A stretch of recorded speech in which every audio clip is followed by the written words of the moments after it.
The 1950s gave us some of the weirdest and most fun horror ever made. Sure, there are plenty of better-made movies out there, but if you're in the mood for something so bad it's good, this list is for you. The plot of It Conquered the World sounds interesting on paper. A scientist uses his radio to contact an alien from Venus. The alien claims it wants to help humanity by getting rid of emotions, saying this will bring peace.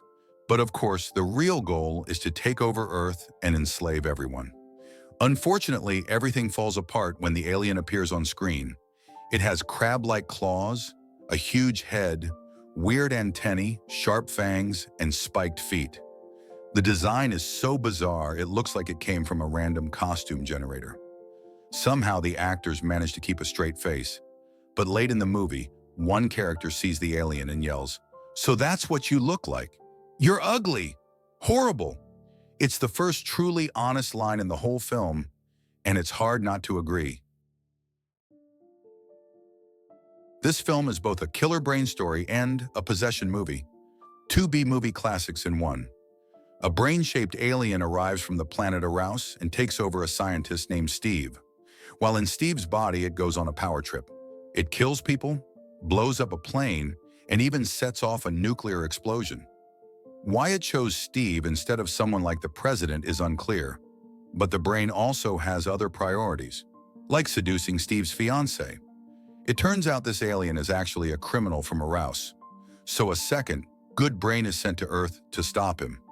But this brain needs a host too, and it picks Steve's dog. Yes, now there's an alien-possessed dog trying to stop an evil, horny brain.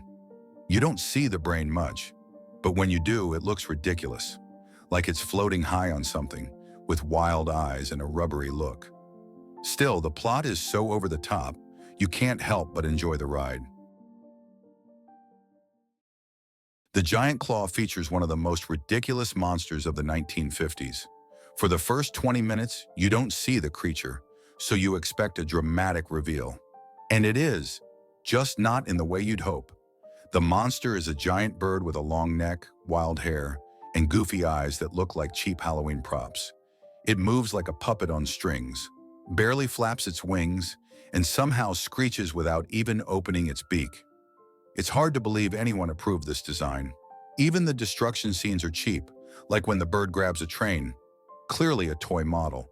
But that's exactly what makes this movie so fun.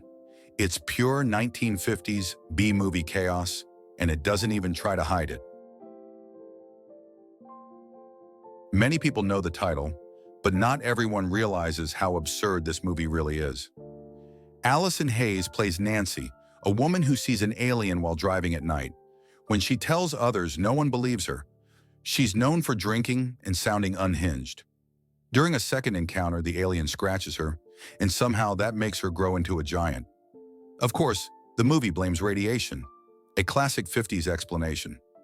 While Nancy is unconscious, all we see is a giant foam hand, and it looks exactly like a prop from a school play.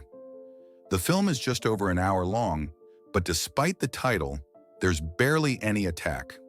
Nancy appears in public only at the very end, and only one person actually dies. Still, the movie became a cult classic thanks to its bad special effects, wild acting, and totally bonkers concept. Fiend Without a Face jumps between being so bad it's good and surprisingly effective.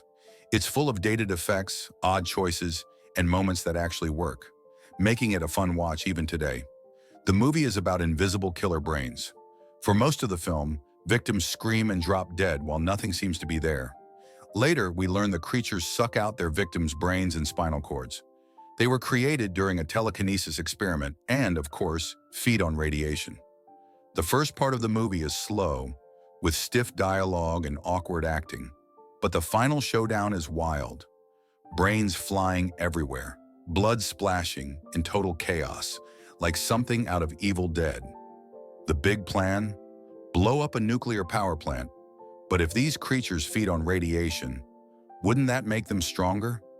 The movie ends so fast you're not really supposed to think about that.